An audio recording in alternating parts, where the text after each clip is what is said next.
चला। Good morning all of you.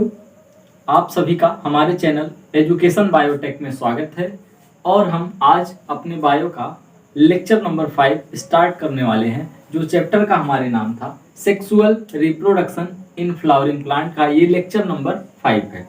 और इससे पहले हम ये लेक्चर स्टार्ट करने से पहले थोड़ी सी बात ये जान लेते हैं कि लेक्चर नंबर 4 में हमने क्या स्टडी किया था, किस चीज के बारे में पढ़ा था। तो वहां हमने पढ़ा था कि जो फीमेल रिप्रोडक्टिव ऑर्गन होता है उसकी स्टडी की थी, मींस कार्पल की स्टडी की थी, या आप कह सकते हैं पिस्टिल की। कार्पल और पिस्टिल को हमने एक ही कहा था, उनकी स्टडी हमने किया था। और वहाँ स्टिग्मा, स्टाइल और ओवेरी ये जो थे, मीन्स आप कह सकते हैं जो गायनोसियम होता है, जो या पिस्टिल के जो तीनों पार्ट हैं उनके बारे में पढ़ा था। और फिर वही कहा था मोनोकार्पिलरी क्या होते हैं, मल्टी कार्पिलरी क्या होते हैं, सिनकार्पस, एपोकार्पस के बारे में बात किया था। तो वहां ये बताया था आपको कि अगर एक फ्लावर है और उसके अंदर एक ही कार्पल है, मींस एक ही पिस्टिल है, तो उसे हमने कहा था मोनोकार्पिलरी। और फिर कह रहे हैं मल्टी कार्पिलरी क्या था, मींस एक फ्लावर के अंदर कई सारे कार्पल का प्रेजेंट होना क्या कहलाता है, मल्टी कार्पिलरी। ये बात की। और कह रहे थे कि वहां एपोकार्पस क्या होते हैं, तो एपोकार्पस को कहा था मान लीजिए एक फ्लावर है, उसमें एक से ज्यादा पिस्टिल हैं, लेकिन वो पिस्टिल मान लीजिए ये एक तरीके का ये फ्लावर, मान लीजिए ये हमारा हाथ क्या है, फ्लावर है, और इसमें क्या है, दो पिस्टिल हैं अलग अलग, दोनों एक दूसरे से अलग है, मींस इसके बीच में कोई कनेक्शन नहीं था। उस स्ट्रक्चर को कहा था हमने एपोकार्पस। और कहीं एक ही फ्लावर के अंदर दो से ज्यादा पिस्टिल हों और एक दूसरे से फ्यूज हों, तो उन्हें क्या कहा था, सिनकार्पस। अब यहाँ बात करेंगे जो हमारा आज ये लेक्चर नंबर 5 है, इनके अंदर हमें पढ़ना है मेगा स्पोरोजेनेसिस। मेगा स्पोरोजेनेसिस का मतलब है the process of formation of mega spore from mega spore mother cell. This process is called mega sporogenesis. कहने का मतलब ये है कि मेगा स्पोर का फॉर्मेशन किसकी हेल्प से हो रहा है या किससे हो रहा है, तो मेगा स्पोर मदर सेल से हो रहा। जैसे हमने पढ़ा था माइक्रो स्पोरोजेनेसिस, मींस पिछले लेक्चर या उससे पहले वाले लेक्चर में हमने ये पढ़ा था कि what is the micro sporogenesis. तो वहां एक सेल थी जिसका नाम था माइक्रो स्पोर मदर सेल, उनके अंदर मियोसिस हो रही थी, या हम कह सकते हैं रिडक्शनल डिवीजन हो रहा था, और माइक्रोस्पोर का जिस तरीके से फॉर्मेशन हो रहा था, सेम एज यहाँ भी क्या, ये जो प्रोसेस हमें पढ़ना है मेगा स्पोरोजेनेसिस, बस इसमें क्या जो सेल है उसका नाम है मेगा स्पोर मदर सेल। उसके अंदर क्या हो रहा है, मियोसिस प्रोसेस हो रही है, रिडक्शनल डिवीजन हो रहा है, और मेगा स्पोर का फॉर्मेशन हो जा रहा है। इसी प्रोसेस को हम क्या कह रहे हैं, मेगा स्पोरोजेनेसिस। इसको हम एक डायग्राम से देखते हैं। इस प्रोसेस को हम एक डायग्राम से समझते हैं। ये जो एनसीईआरटी की लाइन है, एक बार आप पढ़ लीजिएगा या यहीं देख लीजिए, the process of formation of mega spore from mega spore mother cell and is called mega sporogenesis. अब इसी को हम एक डायग्राम से समझते हैं। कह रहे हैं हमने पढ़ा था जो पिछले लेक्चर में कि ओव्यूल क्या था, जिसमें इंटीगुमेंट्स थे, ठीक है, और माइक्रोपाइलर एंड था, चलेजल एंड था, न्यूसेलस था, एम्ब्रियोसैक था। तो ये जो स्ट्रक्चर ओव्यूल की हम पिछले वाले लेक्चर में पढ़ चुके हैं। वहीं से ये कह रहे हैं उस ओव्यूल के अंदर एक एंड था जिसे हमने क्या कहा था, माइक्रोपाइलर एंड कहा था। उस साइड की, मतलब माइक्रोपाइलर के साइड की, माइक्रोपाइलर एंड के साइड की तरफ की कुछ सेल्स क्या होती हैं, जिन्हें हम कहते हैं एमएमसी, मतलब मेगा स्पोर मदर सेल। यहाँ क्या है कि जो माइक्रोपाइलर एंड है उसकी तरफ, जहां माइक्रोपाइलर एंड हम किसे कहते हैं, जहां इंटीगुमेंट्स जो आउटर कवरिंग होती है वो अब्सेंट होती है, उस एरिया को क्या कह रहे हैं, उस एंड को क्या कह रहे हैं, माइक्रोपाइलर एंड कह रहे हैं। और वही कह रहे हैं कि जो माइक्रोपाइलर एंड है उसकी तरफ जो सेल्स हैं, उनकी तरफ जो सेल हैं वो कैसा एक्ट कर रही हैं, मतलब किस तरीके का काम कर रही हैं, या उन्हें मैं ये कह रहा हूं ये मेगा स्पोर मदर सेल है। तो ये मेगा स्पोर मदर सेल के अंदर हो क्या रही है, मियोसिस प्रोसेस हो रही है। और मियोसिस होने से मतलब, मियोसिस का मतलब रिडक्शनल डिवीजन हो रहा है, और यहाँ क्या बन रहे हैं, 4 मेगा स्पोर का फॉर्मेशन हो रहा है। कितने मेगा स्पोर का, 4 मेगा स्पोर का फॉर्मेशन हो रहा है एक single mega spore mother cell से। और यहाँ पे ये कह रहे हैं, और इसी प्रोसेस को मतलब एक मेगा स्पोर मदर सेल से जो 4 मेगा स्पोर का फॉर्मेशन हो रहा है, इसी प्रोसेस को कह रहे हैं मेगा स्पोरोजेनेसिस हो रही है।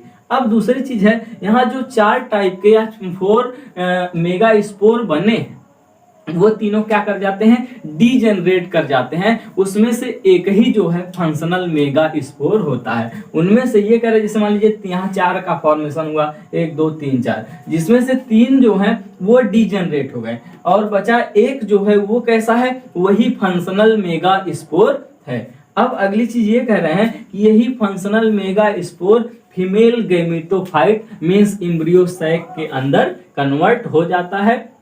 ये फंक्शनल मेगा स्पोर जो एक सिंगल है, वही किसके अंदर कन्वर्ट हो जा रहा है, female gametophyte means embryo sac के अंदर कन्वर्ट हो जा रहा है, जो मल्टी सेलुलर नेचर का है। Means female gametophyte are multi cellular in nature. अब देखिए ये कुछ डायग्राम जो है एनसीईआरटी के अकॉर्डिंग दिए गए हैं, जैसे कि यही फिर से मैं कह रहा हूं, यहाँ की जो किस एंड का है, हम अब यहाँ ऊपर वाले एंड को क्या कह रहे हैं, जितने भी डायग्राम बनाए हैं उसके ऊपर वाले एंड को कह रहे हैं माइक्रोपाइलर एंड। अब दूसरी चीज, ये जो माइक्रोपाइलर एंड है, वहां की जो सेल्स हैं, फिर से वही चीज रिपीट कर रहे हैं, बस एनसीईआरटी का डायग्राम है, इसे पढ़ रहे हैं। कह रहे हैं कि एक्ट एज एमएमसी, मतलब मेगा स्पोर मदर सेल की तरह एक्ट कर रहे हैं। अब हमने क्या किया, इस एरिया से मींस इस माइक्रोपाइलर एंड से एक सेल को बाहर निकाला, जो यहाँ आपको दिखा रहे हैं, जिसके अंदर क्या है, ये न्यूसेलस है, और मेगा स्पोर मदर सेल ये टोटल पूरी की पूरी सेल है। अब ये जो न्यूसेलस है, ये क्यों है यहाँ पे, ये क्या करता है, ये जो मेगा स्पोर मदर सेल है उसको नोरिशमेंट प्रोवाइड कर रहा है, जिससे इनका क्या हो सके, डिवीजन हो सके या डेवलपमेंट हो सके। अब कह रहे हैं, एक बार हमने क्या किया, इस मेगा स्पोर मदर सेल में मियोसिस फर्स्ट करा दी, मतलब एक बार मियोसिस करा दी। यहाँ क्या करा दिया, एक बार मियोसिस करा दिया। अब हम देख रहे हैं कि यहाँ पर ये जो सेल कितनी थी, मेगा स्पोर मदर सेल एक थी। अब क्या होता है, जब मियोसिस कराते हैं तो यहाँ सेल का नंबर डबल हो जाता है, मींस 2 सेल्स हो जाती हैं। उन सेल को क्या कह रहे हैं, dyad of cell. Dyad means क्या है, 2, ठीक है। यहाँ 2 सेल्स हो गई, इसीलिए इनका नाम क्या रख दिया, डायड ऑफ सेल। और ये एंड कौन सा है, ध्यान दीजिएगा, micropylar and.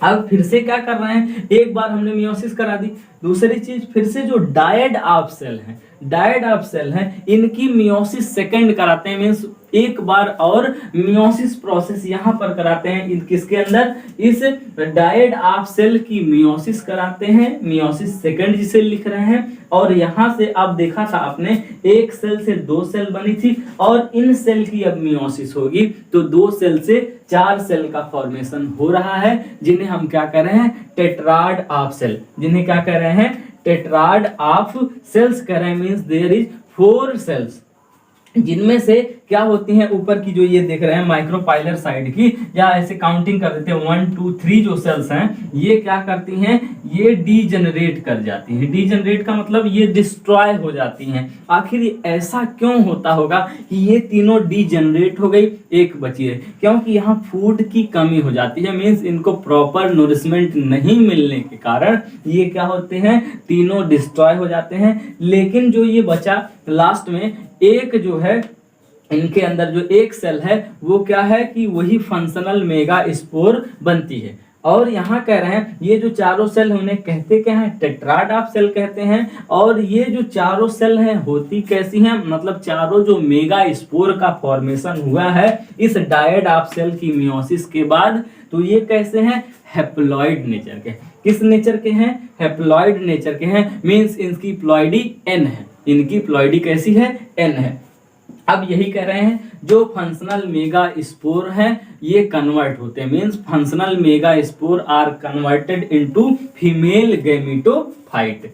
Functional mega spore are converted into female gametophyte. अब ये कह रहे हैं जो फीमेल गैमेटोफाइट वो है क्या, उसे हम एम्ब्रियो सैक कहते हैं। क्या कहते हैं? एम्ब्रियो सैक कहते हैं। एक चीज और हमें यहाँ देखना है कि मोनोस्पोरिक डेवलपमेंट क्या होता है। What is monosporic development? Means एक स्पोर का ही डेवलपमेंट हो रहा है। जैसे देखिए यहाँ सिंगल मेगा स्पोर लिखा, हमने क्या लिखा है? Single mega spore. मीन्स एक ही तो फंक्शनल मेगा स्पोर हमको मिला था। ये जब हमने मियोसिस कराई तो यहाँ क्या मिल रहे हैं? एक सिंगल मेगा स्पोर मिल रहे हैं और उसी सिंगल मेगा स्पोर से कंप्लीट फीमेल गैमेटोफाइट, जिन्हें हम क्या कह रहे हैं? एम्ब्रियो सैक का फॉर्मेशन हो रहा है। अगर इस तरीके से एक सिंगल फंक्शनल मेगा स्पोर से फीमेल गैमेटोफाइट बनते हैं तो इस प्रोसेस को हम क्या कहते हैं? मोनोस्पोरिक डेवलपमेंट का होना, या this type of formation of embryo sac from single mega spore is known as monosporic development. मतलब एक सिंगल मेगा स्पोर से एक एम्ब्रियो सैक का फॉर्म होना क्या कहलाता है? Monosporic development. चलिए अब देख लेते हैं कि ये जो एम्ब्रियो सैक है इसका डेवलपमेंट कैसे होता है। मींस जो फीमेल गैमेटोफाइट है, जो फीमेल गैमेटोफाइट हमने पढ़ा वो मतलब कैसे डेवलप हो जाता है, किसके अंदर? एम्ब्रियो सैक के अंदर ये कैसे कन्वर्ट हो जाता है। तो यहाँ इसको देखते हैं, कह रहे हैं कि जो only one functional and other three degenerate, मतलब 4 मेगा स्पोर हमने पहले पढ़ा, 4 में से क्या हो गए? 3 डीजेनरेट हो गए। क्यों डीजेनरेट हो गए? क्योंकि भाई वहां फूड की एबिलिटी कम थी, या फूड की एबिलिटी मतलब कि एबिलिटी कम थी, कहने का मतलब फूड नहीं था, नोरिशमेंट नहीं मिला, तो 3 तो डीजेनरेट हो गए, जो 4 मेगा स्पोर का फॉर्मेशन हुआ। लेकिन जो एक बचा हुआ है वो क्या है? फंक्शनल मेगा स्पोर है। यहाँ देखिए हमने दिखा दिया है कि जो 3 थे वो क्या हो गए? डीजेनरेट हुए। जो 3 थे फंक्शनल मेगा स्पोर वो डीजेनरेट हो गए। जो बचा हुआ है उसे क्या कह रहे हैं? फंक्शनल मेगा स्पोर कह रहे हैं। अब यहाँ ये कह रहे हैं कि जो फंक्शनल मेगा स्पोर है उसकी क्या होती है? फ्री न्यूक्लियर डिवीजन होता है। फ्री न्यूक्लियर डिवीजन होने का मतलब ये है कि वो सेल डिवाइड नहीं कर रही है। मान लीजिए एक सेल है तो हम सेल डिवीजन पढ़ते तो एक सेल से 2 सेल हो जाती है, लेकिन ये कह रहे हैं फ्री न्यूक्लियर डिवीजन में होता है एक सेल के अंदर जो न्यूक्लियस होता है वो सिर्फ और सिर्फ न्यूक्लियस डिवाइड करते हैं, ना कि सेल। मतलब सेल डिवाइड नहीं करेगी, उसके अंदर जो न्यूक्लियस प्रेजेंट है वो डिवाइड करेगा। तो यहाँ कर जो फ्री न्यूक्लियर डिवीजन हो रहा है इसे हम माइटोसिस भी कह रहे हैं, या माइटोसिस कहें या फ्री न्यूक्लियर डिवीजन कहें। लेकिन माइटोसिस जो हो रही किसकी हो रही है? सिर्फ और सिर्फ न्यूक्लियस की हो रही है। ओनली न्यूक्लियस ही डिवाइड कर रहा है। तो यहाँ होता है ये जो फंक्शनल मेगा स्पोर था, ये जो फंक्शनल मेगा स्पोर था इसमें हुआ क्या? फ्री न्यूक्लियर डिवीजन हुआ, माइटोसिस हुई, जिससे इनका नंबर क्या हो गया? इस सेल का नहीं बल्कि इनके अंदर पड़े हुए जो न्यूक्लियस है वो डबल हो गए। आप देखिए यहाँ पे ये कह रहे हैं कि ये सेल ये फंक्शनल मेगा स्पोर था, यहाँ भी फंक्शनल मेगा स्पोर ही है, लेकिन इनके अंदर आप देखिए यहाँ कितने न्यूक्लियस हो चुके हैं? 2 न्यूक्लियाई हो चुके हैं। मींस यहाँ 2 न्यूक्लियस आ गए हैं इस फंक्शनल मेगा स्पोर के अंदर। कैसे आए हैं? With the help of free nuclear division और माइटोसिस ऑफ न्यूक्लियस। अब यहाँ कह रहे हैं कि ये जो 2 न्यूक्लियस हैं ये क्या करते हैं? ये मेगा स्पोर के दोनों पोल पर, मतलब 2 अपोजिट पोल पे मूव करते हैं। ये इधर का एक पोल हो गया, ये नीचे का दूसरा पोल, मींस ये दोनों अपोजिट पोल हैं एक दूसरे के। तो कह रहे जो सेंटर में न्यूक्लियस डिवाइड करके 2 न्यूक्लियाई बने हैं वो क्या करेंगे? दोनों अपोजिट पोल पे मूव करेंगे। कहाँ मूव करेंगे? अपोजिट पोल पे क्या कर रहे हैं? मूव कर रहे हैं। अब मूव करने के बाद दोनों कॉर्नर में, मींस दोनों कॉर्नर पे या दोनों पोल पे क्या आ चुके हैं? 1 1 न्यूक्लियाई आ चुके हैं। अब फिर से कह रहे हैं यहाँ एक बार और माइटोसिस होगी। किसकी माइटोसिस? फिर से उसी न्यूक्लियाई या उसी न्यूक्लियस की माइटोसिस होगी या फ्री न्यूक्लियर डिवीजन होगा। फ्री न्यूक्लियर डिवीजन होने का मतलब फिर से जो वो एक एक ये न्यूक्लियस हैं इनका डिवीजन होगा, ये डबल डबल या दो दो हो जाएंगे। तो देखिए यहाँ पे एक पोल, यहाँ दूसरा, इस पोल पे एक न्यूक्लियाई, इस पोल पे एक, मतलब दोनों अपोजिट पोल पे वन वन जो न्यूक्लियाई हैं वो फ्री न्यूक्लियर डिवीजन करके अब 2-2 हो गए, मतलब 2-2 हो गए। दोनों पोल पे 2-2 न्यूक्लियाई इस समय प्रेजेंट हैं। इस डिवीजन को क्या कह रहे हैं? Free nuclear division. और फिर से जब 2-2 मतलब कि न्यूक्लियस हो गए दोनों पोल पे, फिर से एक बार और डिवीजन हो रहा। यहाँ क्या कर रहे हैं? 3 बार, 3 सक्सेसिव माइटोसिस हो रही है। 3 सक्सेसिव माइटोसिस होने का मतलब क्रम से 3 बार, लगातार 3 बार क्या हो रही है? माइटोसिस हो रही है। किसकी हो रही है? जो न्यूक्लियाई प्रेजेंट है मेगास्पोर, फंक्शनल मेगास्पोर के अंदर, उसकी। अब यहाँ तीसरी बार जब क्या हुआ? फ्री न्यूक्लियर डिवीजन हुआ, तो दोनों कॉर्नर पे या दोनों पोल पे 4-4 न्यूक्लियाई प्रेजेंट हो चुके हैं। आप यहाँ देखिए क्या है कि 4 न्यूक्लियाई इस कॉर्नर पे, 4 न्यूक्लियाई इस कॉर्नर, मतलब दोनों अपोजिट पोल के ऊपर कितने कितने न्यूक्लियाई हैं? 4-4 प्रेजेंट हो चुके हैं। अब कह रहे हैं जब ये न्यूक्लियाई प्रेजेंट है तो यहाँ होगा क्या? साइटोकाइनेसिस होगी। क्या होगा? साइटोकाइनेसिस का मतलब होता है साइटोप्लाज्म का डिवीजन होगा। मींस ये जो न्यूक्लियस दिख रहे हैं इनके आउटर सरफेस पे या सीधे कहें इनके आसपास या इनके सराउंडिंग में साइटोप्लाज्म इकट्ठा होना शुरू हो जाएंगे या डिवाइड होना शुरू हो जाएंगे इन सभी न्यूक्लियस के पास। लेकिन यहाँ 2 न्यूक्लियाई को छोड़कर लिखा, ये देखिए कह रहे हैं साइटोकाइनेसिस आकर अराउंड 6 न्यूक्लियाई, मींस जो 6 न्यूक्लियाई हैं उनके अंदर, तो उनके सराउंडिंग में साइटोकाइनेसिस हो रही है या उनकी साइटोकाइनेसिस हो रही है, लेकिन रिमेनिंग 2 न्यूक्लियाई हैं जो सेंटर में प्रेजेंट हैं उन्हें छोड़कर।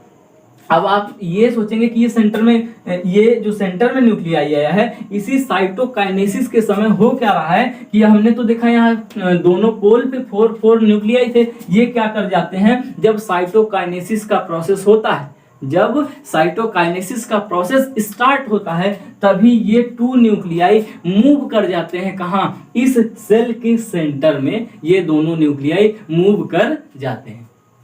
फिर कह रहे हैं अब ये जब तीन जो न्यूक्लियाई हैं, एक पोल पे और दूसरे पे 3 और सेंटर में 2 न्यूक्लियाई प्रेजेंट हैं, अब होगा यहाँ ये स्टार्ट कि सेल वॉल का फॉर्मेशन स्टार्ट होना शुरू हो जाएगा। मतलब ये जो न्यूक्लियाई दिख रहे हैं इनके सराउंडिंग में या इनके बाहर क्या लगना शुरू हो जाएगा? सेल वॉल का फॉर्मेशन होना शुरू हो जाएगा। और कितनी सेल वॉल, मतलब कितनी न्यूक्लियस के ऊपर सेल वॉल लगेंगे? जो 6 न्यूक्लियाई हैं दोनों पोल पे हैं, उन्हीं के ऊपर क्या फॉर्म होगा?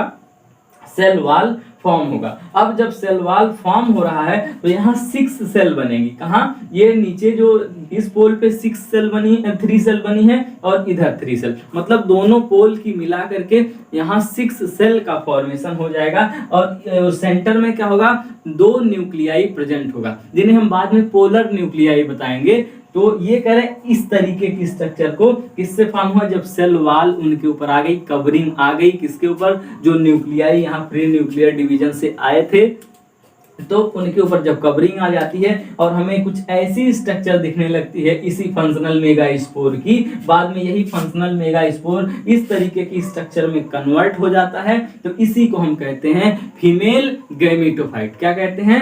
फीमेल गैमेटोफाइट और एम्ब्रियो सैक। इस तरीके से क्या होता है? अब यहाँ देखा जाए तो इनके अंदर 1 2 3 4 5 6, अभी तो हमें 6 सेल ही दिख रही हैं, लेकिन ये जो सेंटर में न्यूक्लियस प्रेजेंट है, ये जो सेंटर में न्यूक्लियस प्रेजेंट है, ये भी एक कैरी कर रहा है एक लार्ज सेल। जो इस एम्ब्रियो सैक की सबसे बड़ी वाली सेल है वो क्या है? ये मिड में जो एक ये बीच वाली सेल है जिसमें ये न्यूक्लियाई, पोलर न्यूक्लियाई नहीं कहते हैं, पोलर न्यूक्लियाई पड़े हुए हैं, वो सबसे बड़ी वाली सेल है। इसलिए यहाँ लिखा है 7 सेल्ड 8 न्यूक्लिएटेड स्ट्रक्चर। मींस ये जो एम्ब्रियो सैक होता है, ये जो एम्ब्रियो सैक होता है ये कैसा होता है, 7 सेल्ड 8 न्यूक्लिएटेड स्ट्रक्चर होता है। 7 सेल्ड का मतलब यहाँ 7 सेल हैं इस स्ट्रक्चर में। काउंट करें तो देखिए दोनों अपोजिट पोल पे 3 और एक मिडिल में जो ये ग्रीन कलर से दिख रही है सबसे लार्ज सेल है, ये सेंटर वाली सेल है, इसे सेंट्रल सेल भी हम कह सकते हैं। तो इन सभी सेल को काउंट करें तो 7 सेल्ड मिलेंगी, 7 सेल मिलेगी। और कह रहे हैं इस 7 सेल के अंदर कितने न्यूक्लियस हैं, 8 न्यूक्लियस हैं। जो सेंट्रल वाली सेल है उनके अंदर 2 न्यूक्लियाई हैं, इसीलिए 7 celled 8 nucleated structure is known as female gametophyte और we can say these are embryo sac.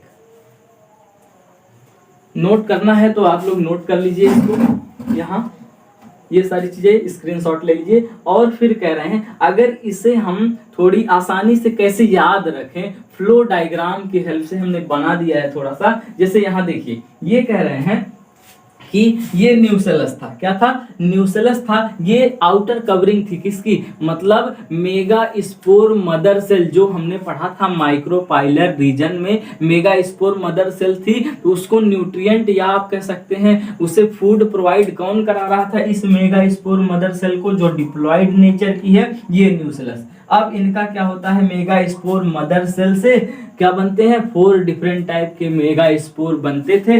इस प्रोसेस की हेल्प से बनते थे, या इस प्रोसेस को क्या कहा जाता था, मेगा स्पोरोजेनेसिस। क्या कहा जाता था, मेगा स्पोरोजेनेसिस कही जाती थी। अब यहाँ 4 मेगा स्पोर बने थे, जिनमें से क्या होते थे, 3D जनरेट हो जाते थे और एक फंक्शनल होता था। जो फंक्शनल होता था वही बाद में किसमें कन्वर्ट होगा, फीमेल गैमेटोफाइट एम्ब्रियो में। और यहाँ कह रहे हैं जब एक ही क्या है, एक फंक्शनल मेगा स्पोर से मतलब कि गैमेटोफाइट बने तो ऐसे डेवलपमेंट को मोनोस्पोरिक डेवलपमेंट कहते हैं।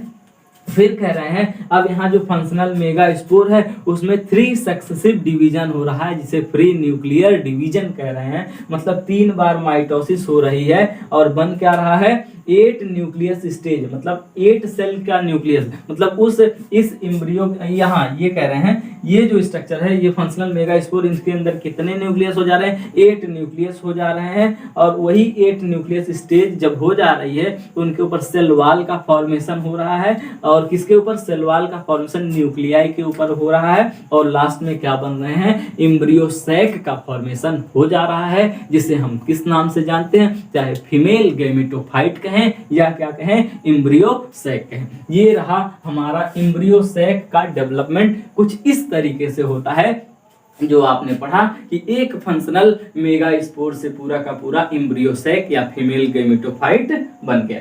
ठीक है,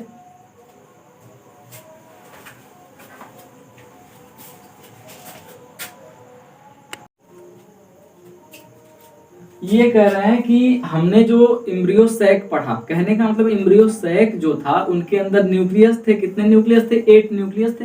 तो वो कह रहे हैं न्यूक्लियस के ऊपर सेल वॉल आई थी, मतलब 7 सेल्ड 8 न्यूक्लिएटेड स्ट्रक्चर जो थी ये एम्ब्रियो सैक थी। तो उन 7 सेल का नाम क्या है, मतलब वो जो सेल हमने पढ़ा उनका आखिर नेम क्या है, उनके फंक्शन क्या है, वो इस स्ट्रक्चर में हम सीखेंगे। तो ये कह रहे हैं कि सबसे पहले जब हम ये एम्ब्रियो सैक देख रहे हैं तो इसके आउट, मतलब जब हमने ओव्यूल पढ़ा था ये ओव्यूल के सेंटर में मिलने वाला पार्ट है। तो वहां इंटीगुमेंट्स एक लेयर पड़ी थी जो प्रोटेक्टिव नेचर की होती है। तो जिस साइड में, मतलब जहां पे इंटीगुमेंट अब्सेंट होती है उस वाले एंड को कहते हैं माइक्रोपाइलर एंड। और उसी के अपोजिट, मींस अगर आप माइक्रोपाइलर एंड के अपोजिट देखोगे तो उस एंड को कहते हैं चलेजल एंड। अब यहाँ ये कह रहे हैं कि जो चलेजल एंड है उस साइड में जो 3 न्यूक्लियस था जिसके ऊपर सेल वॉल आई थी, मींस जो तीनों सेल थी उनका नाम है एंटीपोडल सेल। क्या नाम है, एंटीपोडल सेल। और जो सेंटर में ये सेंट्रल सेल है जिनके अंदर क्या प्रेजेंट है, 2 पोलर न्यूक्लियाई प्रेजेंट हैं। इन्हें क्या लिख रहे हैं, N+N लिख रहे हैं। क्या लिख रहे हैं, N+N लिख रहे हैं। और ये क्या है नाम इनका, पोलर न्यूक्लियाई। अब यहाँ ये कह रहे हैं कि जो माइक्रोपाइलर एंड के साइड में, मतलब माइक्रोपाइलर एंड की तरफ 3 सेल और थी। कितनी सेल थी? 3 सेल और थी, जिनका नाम क्या है? जो इसमें लार्ज सेल दिख रही है, ये इस सेल का नाम है एग सेल। क्या नाम है? एग सेल, जो फीमेल गैमेटोफाइट है। और यहाँ कह रहे हैं इन्हीं के, मतलब ये जो एग सेल है उसकी साइड साइड में लगने वाली 2 सेल और हैं, उन्हें कहते हैं सिनर्जिड। क्या कहते हैं? सिनर्जिड कह रहे हैं। और यहाँ देखिए ये कह रहे हैं कि जो सिनर्जिड है, मतलब ये सिनर्जिड के सेंटर में कौन सी सेल? Egg cell. और सिनर्जिड के ऊपर लगने वाली एक तरीके की, मान लीजिए सेल ही कह सकते हैं, या एक स्ट्रक्चर है जिसे कह रहे हैं फिलीफॉर्म एपरेटस। क्या कह रहे हैं? फिलीफॉर्म एपरेटस कह रहे हैं, जो सेलुलर थिकनिंग प्रोवाइड कराता है, मतलब पोलन ट्यूब को गाइड करने का काम कौन करता है? ये फिलीफॉर्म एपरेटस करता है। यहाँ ये देखिए जो पोलर न्यूक्लियाई है सेंट्रल सेल का, वही बाद में क्या है? फ्यूज कर जाते हैं। ये जो एन लिखे हैं, यही 2n बनाते हैं, मतलब फ्यूज टू फॉर्म 1 सेकेंडरी। ये इसी जो लिखा है इसका मतलब है सेकेंडरी न्यूक्लियस बनाते हैं, जो 2n हो जाता है। यहाँ इसमें से जो ये सेल्स दी गई हैं, उनके इधर उनके जो है मतलब क्या फंक्शन है, वो कहाँ पाए जा रहे हैं, वो चीजें लिखी गई हैं। जैसे देखिए यहाँ जो ये एंटीपोडल सेल चलेजल एंड के साइड है, वो कैसी हैं? हेप्लॉइड नेचर की है, मींस एन है, इनकी प्लॉइडी क्या है? एन है। ठीक है। और कह रहे हैं ये एंटीपोडल सेल हेप्लॉइड नेचर के हैं। किस साइड पाए जा रहे हैं? चलेजल एंड के साइड पाए जा रहे हैं। और ये काम क्या करते हैं, आखिर इनका फंक्शन क्या है? तो जो चलेजल एंड है, उधर से जो वहां पे फूड प्रेजेंट है, वो क्या करते हैं? उसे पहुंचाते हैं। देखिए क्या लिखा है? Pass food from chalazal to embryo sac.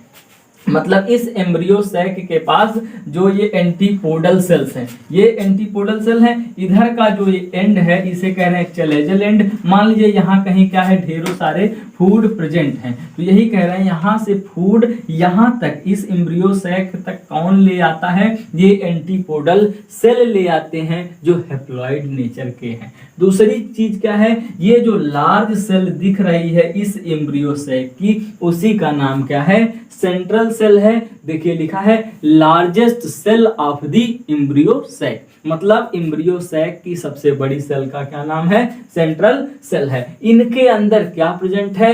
2 polar nuclei present है, और वही पोलर न्यूक्लियाई बाद में फ्यूज करते हैं और सेकेंडरी न्यूक्लियस का फॉर्मेशन करते हैं। ये कह रहे हैं कि यहाँ जो तीसरी सेल है उसका नाम क्या है? एग एपरेटस है। एग एपरेटस में क्या क्या है? कितनी सेल्स हैं? तो 3 सेल्स हैं। कौन कौन सी हैं? ये जो सेंटर में दिख रही है इसका नाम क्या है? एग सेल है। क्या नाम है? एग सेल है, जिसे फीमेल गैमेटोफाइट कह रहे हैं। और ये कह रहे हैं कि एग सेल और इसके साथ 2 सिनर्जिड्स हैं, ये दोनों को एक साथ, इन दोनों सेल्स को एक साथ क्या कहते हैं? एग एपरेटस कहते हैं। क्या कहते हैं? एग एपरेटस कहते हैं। और यहाँ हमने देखिए लिखा है कि 2 सिनर्जिड और 1 एग सेल क्या बना रहे हैं? 3 सेल बना रहे हैं। और इनका अरेंजमेंट कैसा होता है, मतलब ये एक दूसरे के साथ कैसे लगे हुए होते हैं? तो मान लीजिए ये 2 सेल थी, जो कौन थी? सिनर्जिड थी। ये दोनों सेल कैसी है? सिनर्जिड। और मान लीजिए एक इसी के साथ जो सेंटर में ये बड़ा वाला जो दिख रहा है, मान लीजिए इस तरीके से, ये तीसरी सेल कौन सी है? एग सेल है। तो ये तीनों आपस में क्या होते हैं? एक दूसरे से कनेक्ट होते हैं with the help of plasmodesmata. ये प्लाज्मोडेस्माटा क्या होता है? देखिए क्या होता है, फिर से एक बार देखते हैं। ये कह रहे मान लीजिए हमने एक सेल ये बनाई, 3 सेल बना दी, वही समझ लीजिए कि ये जो एग सेल बनाया और सिनर्जिड ये इस तरीके से, तो इनके बीच में क्या होता है? कनेक्शन होता है। इन तीनों के बीच में क्या हो रहा है? देखिए यहाँ कनेक्शन है, सेल एक दूसरे, यही कह रहे हैं। देखिए यहाँ 3 सेल बना देते हैं हम, तीनों सेल क्या कह रहे हैं? एक दूसरे से कैसे कनेक्ट हैं? तो कनेक्ट क्या है? मतलब यहाँ से ये एक दूसरे के बीच में क्या कनेक्शन है, इसी कनेक्शन को कहते हैं प्लाज्मोडेस्मेटल कनेक्शन। तो जो ये एग एपरेटस होता है, क्या है? ये तीनों सेल्स इस तरीके से क्या होती हैं? एक दूसरे से कनेक्ट होती हैं। और यहाँ देखिए लास्ट सेल है, या जो लास्ट चीज है उसका नाम क्या है? फिलीफॉर्म एपरेटस है। क्या नाम है? फिलीफॉर्म एपरेटस है। जो हमने एग एपरेटस पढ़ा उसमें जो दो सिनर्जिड सेल थी उनके ऊपर क्या है, यहाँ जो सिनर्जिड है उसके ऊपर एक एपरेटस है या एक फिंगर लाइक प्रोजेक्शन आप कह सकते हैं, जिसे हम क्या कह रहे हैं, फिलीफॉर्म एपरेटस कह रहे हैं। क्या कह रहे हैं, फिलीफॉर्म एपरेटस कह रहे हैं, जो किस साइड में है, माइक्रोपाइलर एंड की साइड में क्या पड़ा हुआ है, फिलीफॉर्म एपरेटस पड़ा हुआ है। जो किसके ऊपर पड़ा है, मतलब किस सेल के ऊपर है, तो सिनर्जिड के ऊपर है। ये वर्क क्या, इसका फंक्शन क्या है, तो कह रहे हैं सेलुलर थिकनिंग प्रोवाइड करता। कहने का मतलब ये है कि जो पॉलन ट्यूब आता है उसे गाइड करने का काम कौन करता है, फिलीफॉर्म। मतलब कहीं इधर से पॉलन ट्यूब आएगा तो उसे एक तरीके से रास्ता दिखाने का, गाइड करने का कि इसमें एंटर हो जाए, कौन बताएगा, ये फिलीफॉर्म एपरेटस बताएगा। कैसे बताता होगा, कुछ केमिकल का सिक्रीशन करके उसे गाइड करता है पॉलन ट्यूब को। अब यहाँ कह रहे हैं, देखिए यहाँ लिखा है कि cellular provide entry of pollen tube, मतलब पॉलन ट्यूब की एंट्री कराता है किसके अंदर, ये जो यहाँ सिनर्जिड्स दिख रहे हैं दोनों सेल, पहले इसके अंदर पॉलन ट्यूब एंटर करता है। ये तो रही बात किस चीज की, कि जो एम्ब्रियो सैक है उसके अंदर कौन कौन सी सेल हैं, तो आपने देख लिया। एक बार आप स्क्रीनशॉट ले लीजिए, फिर उसके बाद हम थोड़ा सा डबल फर्टिलाइजेशन के बारे में सिर्फ और सिर्फ डिस्कस करेंगे, और उसे क्या है, पॉलिनेशन के बाद तो पढ़ेंगे। एक बार स्क्रीनशॉट आप लोग ले लीजिए, फिर बताते हैं। अब देखिए, ये कह रहे हैं कि हमने दो एंड पढ़ा है। हमने क्या पढ़ा है, दो एंड, एक माइक्रोपाइलर और दूसरा चलेजल एंड। अब ये कह रहे हैं कि स्टिग्मा का हम नाम जान ही रहे हैं, स्टाइल भी जान रहे हैं, ओवेरी भी जान रहे हैं, और यहाँ कह रहे हैं पॉलन ग्रेन आएगा। ठीक है, पॉलन ग्रेन कहाँ गिरेगा, स्टिग्मा के ऊपर। अब इस प्रोसेस को पॉलिनेशन कहेंगे, तो वो आगे पढ़ेंगे कि पॉलिनेशन क्या होता है। आज बस हम ये बताना चाह रहे हैं, ये डायग्राम यहाँ बना दिया है, इसलिए हम थोड़ा डबल फर्टिलाइजेशन डिस्कस करना चाहते हैं, फिर पॉलिनेशन जरूर पढ़ाएंगे। तो यही कह रहे हैं, मान लीजिए कि ये चलेजल एंड, ये माइक्रोपाइलर। माइक्रोपाइलर एंड वो एंड होता है जिधर क्या है, इंटीगुमेंट्स अब्सेंट होते हैं। तो यहाँ क्या है, मान लीजिए कि पॉलन ट्यूब मतलब पॉलन ग्रेन जर्मिनेट होकर के किसके ऊपर से, स्टिग्मा से, स्टाइल से होते हुए पॉलन ट्यूब कहाँ आता है, इस एरिया में आता है, इस माइक्रोपाइलर एंड के साइड में आता है। तो कुछ केमिकल सिक्रीशन की हेल्प से फिलीफॉर्म एपरेटस उसे क्या करता है, इसके अंदर, इस सिनर्जिड के अंदर एंटर कराता है। और उस पॉलन ट्यूब के अंदर होता क्या है, 2 मेल गैमेट होते हैं। क्या होते हैं, 2 मेल गैमेट होते हैं। मान लीजिए कुछ इसी यही दिखा दे रहे हैं, मान लीजिए ये थोड़ा सा डायग्राम अब हम हटा रहे हैं, जैसे यही देखिए, अगर यहाँ समझ में आ जाता है तो अच्छी बात है, नहीं तो पॉलिनेशन के बाद डबल फर्टिलाइजेशन टॉपिक जो है हमें पढ़ना ही है। यहाँ कह रहे हैं एक, हाँ देखिए, अब मान लीजिए यहीं से कहीं से क्या आ रहा है, पॉलन ट्यूब आ रहा है। अब पॉलन ट्यूब के अंदर क्या है, 2 मेल गैमेट्स हैं। क्या है, 2 मेल गैमेट हैं। तो इस पॉलन ट्यूब को ये कहाँ से आ रहा है, स्टिग्मा के स्टाइल से होते हुए ओवेरी के अंदर एंटर किया है, और ओव्यूल के अंदर एंटर करेगा। किस एंड से एंटर कर रहा है, माइक्रोपाइलर एंड से एंटर करेगा। उसे गाइड करने का काम कौन कर रहा है, ये जो फिलीफॉर्म एपरेटस है वो इसे क्या करेंगे, गाइड करेंगे। मतलब ये अब कहाँ चला जाएगा, ये एंटर करेगा किसके अंदर, किसी भी एक सिनर्जिड के अंदर। और हम जान रहे हैं ये जो सिनर्जिड है और जो एग सेल है ये तीनों प्लाज्मोडेस्मेटल कनेक्शन रखते हैं। तो यहाँ से एक जो यहाँ से मान लीजिए गैमेट था, एक मेल गैमेट कहाँ आ गया, पहले इस सिनर्जिड में आया और यहाँ से किसके पास चला गया। चलिए इसे ग्रीन से बनाते हैं जिसे दिखे आपको। ये कह रहे हैं यहाँ एक मेल गैमेट और ये दूसरा वाला, तो दूसरा वाला यहाँ से कहाँ पहुँच गया, इस सेंट्रल सेल के पास, और यहाँ क्या करता है, इससे फ्यूज हो जाता है। और इसी प्रोसेस को हम कहते हैं कि फर्टिलाइजेशन हो गया। ठीक है, और एक यहाँ पे जो बचा हुआ मेल गैमेट है वो किससे फ्यूज करेगा, जो ये बड़ी वाली सेल है जिसका नाम सेंट्रल सेल है, जिसके अंदर पोलर न्यूक्लियाई है, और इससे दूसरा वाला जो मेल गैमेट वो फ्यूज करके क्या बना देता है, प्राइमरी एंडोस्पर्म न्यूक्लियस। यहाँ देखा जाए तो 2 बार फर्टिलाइजेशन हुआ नॉर्मली, एक यहाँ दूसरा यहाँ, इसीलिए इस प्रोसेस को क्या कहते हैं, डबल फर्टिलाइजेशन कहते हैं। क्या कहते हैं, डबल फर्टिलाइजेशन। आने वाले लेक्चर्स में हम यही जो अभी को हमने बताया कि फर्टिलाइजेशन क्या होता है, डबल फर्टिलाइजेशन मतलब 2 बार हो रहा है, तो डबल फर्टिलाइजेशन, ट्रिपल फ्यूजन क्या होते हैं, ये सारी चीजें पढ़ेंगे। Thank you.